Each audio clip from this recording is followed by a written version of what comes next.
So I'm here with John Gilmore, aka Mr. Gilly, or Mr. Lancashire, as some people may call you. I spoke to a few people actually, telling them I'm meeting you today, and a few people did call you Mr. Lancashire. It's an honour, isn't it? So, but rightly so, you've had a successful near 40-year career in radio, working with multiple radio shows across Lancashire and beyond. But tell me about the first year. So obviously you've had a 38-year career. How did the first year happen? How did you get into radio? I desperate to get into radio, joined hospital radios, as I've told you. Worked at Co-op, met my wife at the Co-op. We had to move because I got a full-time job in radio. Back in the day, the IBA, the Independent Broadcasting Authority, would look after commercial radio. And because I got a full-time job in Preston, I had to move to Lancashire within the transmission area.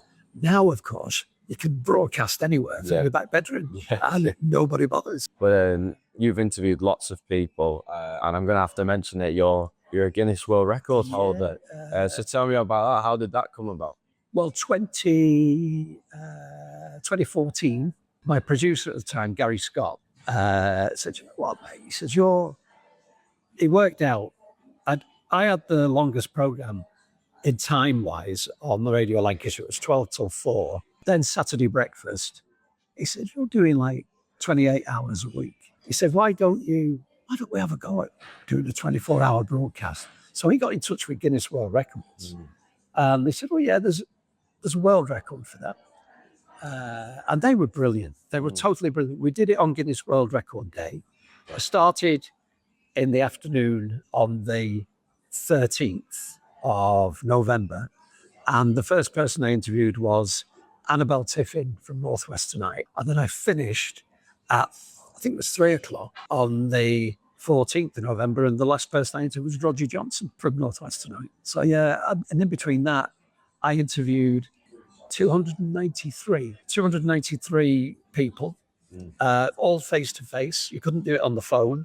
Each question, the real hard bit, to each person, you can't ask the same question twice. So if you say, what's your favourite colour? Your next person, you can say, do you have a favourite colour? Right. Okay. So you've got to, and that gets your brain keep thinking going. Then, I guess. Yeah.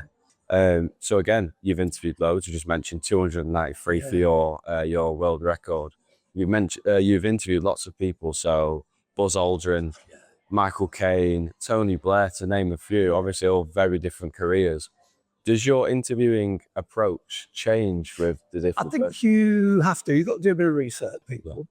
But people sometimes go in with a whole list of questions. I just have a few pointers because your next question can come from their last answer. I agree. Where I've heard radio presenters will have a whole load of questions.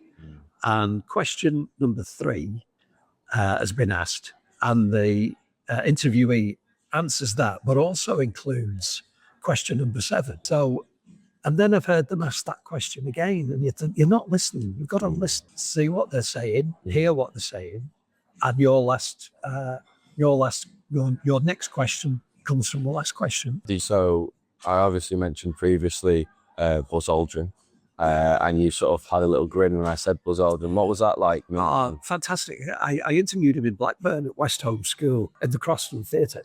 And to be honest with you, I couldn't take my eyes off his feet. Right. Because this is the guy, second man on the moon. His feet's been on the moon, Wow. And he was brilliant. Absolutely.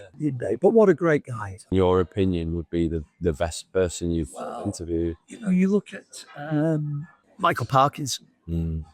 Interviewing Sir Michael Parkinson is daunting. Yeah, I can imagine. It was lovely. I've done him twice, funnily enough, because the first time when I was at Red Run, Marie Curie asked me to host an event every Wednesday. It was called Wednesday Night With, and they would fix up a guest to go along to a hotel in Lytham, and they'd do 45 minutes.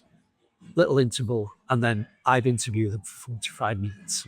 Again, just for people like me who are starting out, just give me one sort of sweeping statement of what I should do if I want to be as successful as you. What's the? It's a hard question, but what's the key key thing for you? Never refused to do anything. I was given the opportunity to present the sports program at Red Rose Radio, and I didn't know a thing about sport. And the news editor said, look, just read the back pages, keep up to date with what's going on, you'll be fine.